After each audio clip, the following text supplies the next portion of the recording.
Here we are, continuing on in Lecture 8, covering John 7. Wanted to take a pause after the crowd and come back now to the final theme that we find mentioned, in other words, repeated in a couple of key places. We have the crowd. Should we believe them or not? That's a question. We have words by the Pharisees. Should we believe them or not?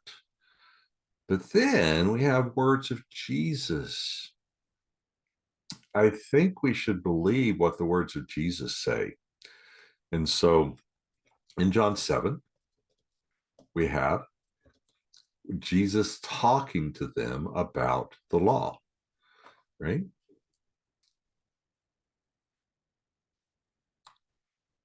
He's talking about circumcision. He's talking about the Sabbath.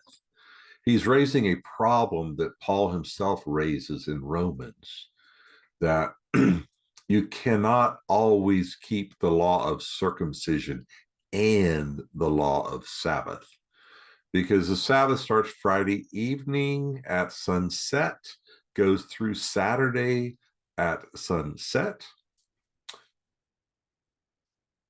And you're supposed to circumcise a boy born 8 days later. So, kid gets born on Thursday. 8 days later. Sabbath? Do we circumcise on the Sabbath? Or do we not? And so the question is, since that takes place, Jesus says, so are you angry because I made an entire man well on the Sabbath? Whoa, hold on. When did he make the man well? John 5.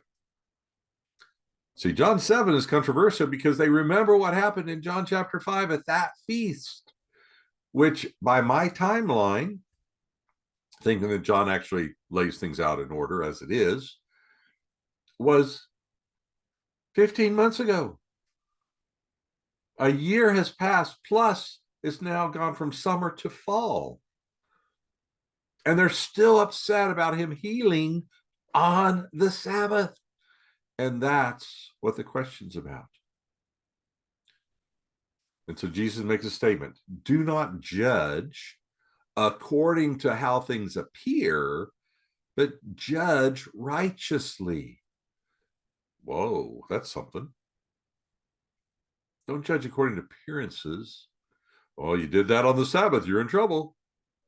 Oh, you made a man whole. You brought him into the community of faith, just like circumcision does. That's a good thing. Well, who else should we believe? Well, it turns out that at the end, as the Pharisees are talking about how we can't really believe Jesus, right?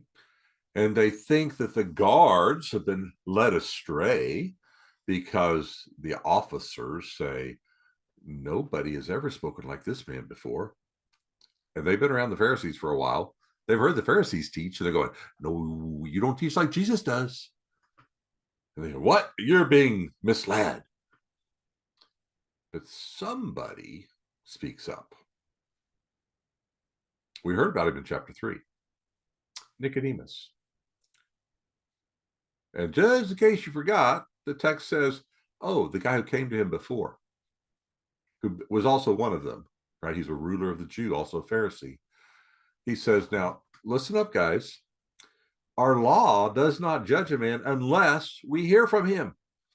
And we haven't heard from him, so we cannot judge the man. So, question, should we believe what Nicodemus says? Yeah, let's do that. Let's believe Nicodemus, because I think Nicodemus is starting to get the picture about who Jesus is. And we'll see by the end of the book that he does get the picture about who Jesus is. So that's our other theme that we see in there, judging. Now, when we talk about judging, it can have a lot of connotations. especially if you ever got a speeding ticket or worse, had to go see a judge. But that's not what it means. It means to make a decision. Do we decide that he is accursed without hearing him teach? Now, the officers and the guards have heard him teach, and they go, nobody's ever taught like this. We see that in some other gospel accounts. Nobody taught with authority like Jesus. The scribes and Pharisees never had this kind of authority. So when Jesus taught, it's a big deal. It's pretty important. Sometimes it's used as we would in a courtroom, but mostly it's just making a decision to decide something. But we make that judge. Then we get the judge and jury and all that going on. It's not really what it means all the time. So what's one of the key words that we need to pay attention to? See, the words are characteristic. We saw this in John 6, and it's repeated here in John 7. Mention it briefly in the first one. But what does the crowd do? Well, verse 12, the narrator says, there was much grumbling among the crowds, much murmuring among the crowds. Takes you right back to Exodus. We don't know who to follow. We don't know who the leader is. We don't like what's happening. We're not sure that Moses knows what he's doing because it's dry, ain't much water, and not much food. The murmuring takes place. And then we get this murmuring again in verse 32. The Pharisees heard the crowd murmuring. They knew what the crowd was saying. And what did they hear?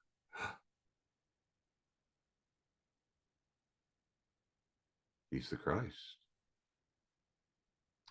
He's got to be the Christ.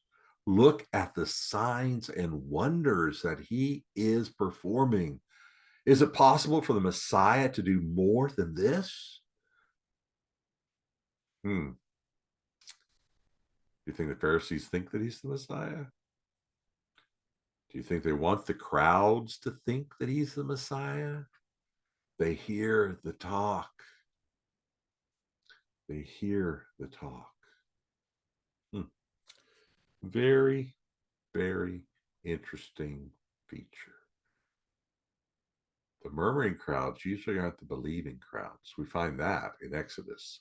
It's probably still true in John 6, probably true in John 7. So what kind of things happen? Well, there is a lot of movement going on, right? We have the crowd moving. We have the Pharisees and Jews doing some moving. They enter into the dialogue, right? So in verse 12, right? Some are going, he's a good man. Others, oh, he leads people astray. Well, that's the opening statement. But nobody was speaking about him aloud because of the Jewish leaders, the ones in the temple. What does the crowd say in verse 20? You have a demon. That's a movement from being a good man. That's kind of the crowd of, oh, he's leading the people astray. He's not doing a good thing. But then in verse 31,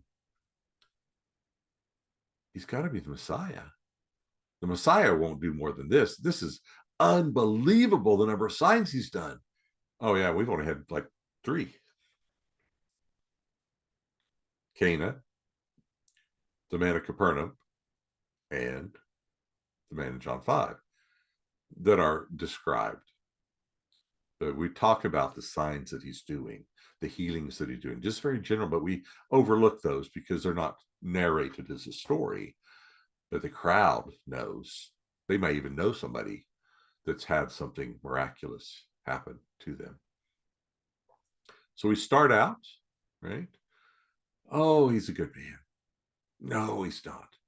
And where do we end up as we get down into John 40, right?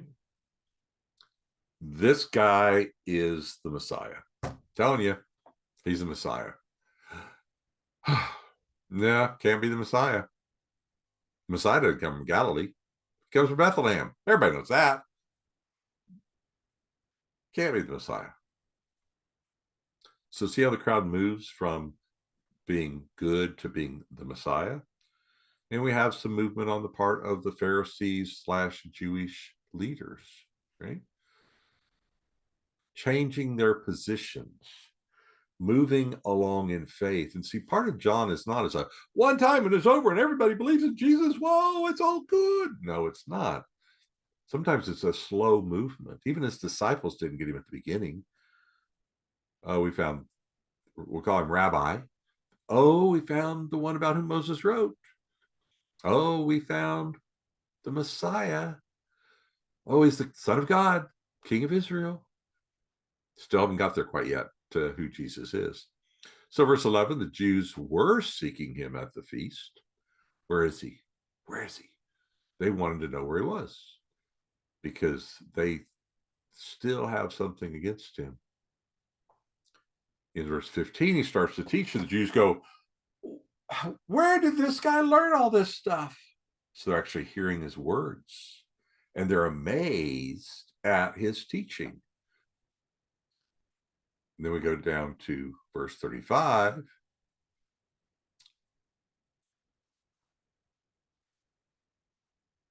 He says he wants to go somewhere. Where's he going to go? They don't understand his teaching, right?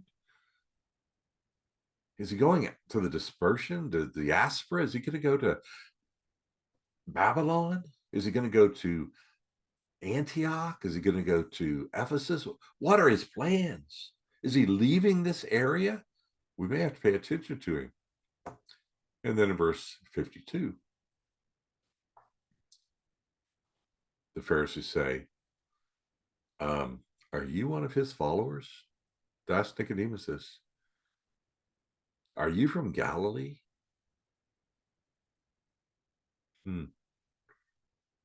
Galilee's not where the Messiah comes from. So, whereas the crowd is arising in their belief, that's my chair behind me, popping in and out. Computers can do certain things, but can't do everything. The Pharisees and Jews start out pretty good and decline in their response. Which one should we model? Which one should we be concerned about? Do we expect people to grow in their faith or decline in their faith? So John 7 is about. People hear Jesus teaching, how do they respond? So having said all that, let's just go ahead and wrap up talking about the setting. See, chapter 7 leads into chapter 8, which leads into chapter 9, which leads into chapter 10, and they're all at the same festival. We have gone slow motion right here. It is the Feast of Tabernacles. This is when they come and they remember the wanderings in the wilderness, and they build special houses, shelters out of branches and palm trees, and they live out of their homes in mimicking what their ancestors did. And at the festival, there are a couple things that happen. One, they remember the water, because when they're in the wilderness, God had to provide water on several occasions. And so there's part of it that is a water ceremony. And then there is a light ceremony. Well, that's at the end of the festival. So the water in the middle, we see Jesus addressing. So we get into verse 39. It's kind of important what he says about this. On the last day, the great day of the feast, Jesus stood and cried out, saying, if anyone is thirsty, let him come to me and drink. The one who believes in me, as the scripture said, from his innermost being will flow rivers of living water. And then the narrative says he's talking about the Spirit, not water, H2O, but the Spirit has not yet been given. And so here, wow. Well, first off, we have to remember John 4. where Jesus said, I can give you living water. But we also want to look at what would be Isaiah, right? Two passages in Isaiah that are talked about, right? One is on Isaiah 44. It's what happens when you don't quite have it laid up on the video. You got to look down at the keyboard, right? Isaiah 44:18. They do not know, nor do they, I'm sorry, it's 1-8, not 18. Little kind of dyslexia there. Listen, O Jacob, my servant, Israel, whom I have chosen. Thus says the Lord who made you, informed you from the womb, who will help you. Do not fear, O Jacob, my servant, and you, Jerusalem, whom I have chosen. For I will pour out water on thirsty land and streams on the dry ground. I will pour out my spirit on your offspring and my blessing on your descendants. And they will spring up among the grass like poplars by streams of water. Sounds like Jesus is proclaiming to be what? The fulfillment of a prophecy. And then we can go ahead 11 chapters to Isaiah 55, verse 1-5, goes on further. Listen up, everyone who thirsts, come to the waters. You have no money, come buy and eat. Come buy wine and milk without money, without cost. Why? Why do you spend money for what is not bread and your wages for what does not satisfy? Listen to me and eat what is good. Oh, that would be his words. Delight yourself in abundance. Incline your ear and come to me. Listen that you may live. And I will make an everlasting covenant with you according to the faithful mercies shown to David. Behold, I have made him a witness to the peoples, a leader and commander for the peoples. You will call a nation you do not know, and a nation which knows you not will run to you, because of the Lord your God, for he has glorified you. Wow. And here's Jesus at this celebration, calling and claiming to be the place where water comes forth. And what's he been doing for these days at the festival? Not the first few, but in the middle and towards the end. He's teaching. He's speaking. Words. The word at the beginning. The word with God. The word who is God is speaking words. God's words. And they divide the crowd. And they divide the Pharisees. Because I have a feeling it's not just Nicodemus who's divided among them. I think there's some other Pharisees who are wondering if Jesus might actually be the Messiah because of his teaching. But we're not done, because the festival continues in chapter 8. But that's another lecture series. So we're going to go ahead and end, and hope that you are enjoying this little walk through John and enjoy the beautiful scenery we have behind, because it's so hard to get a picture of the temple. So I just decided to go with something new. Have a good day.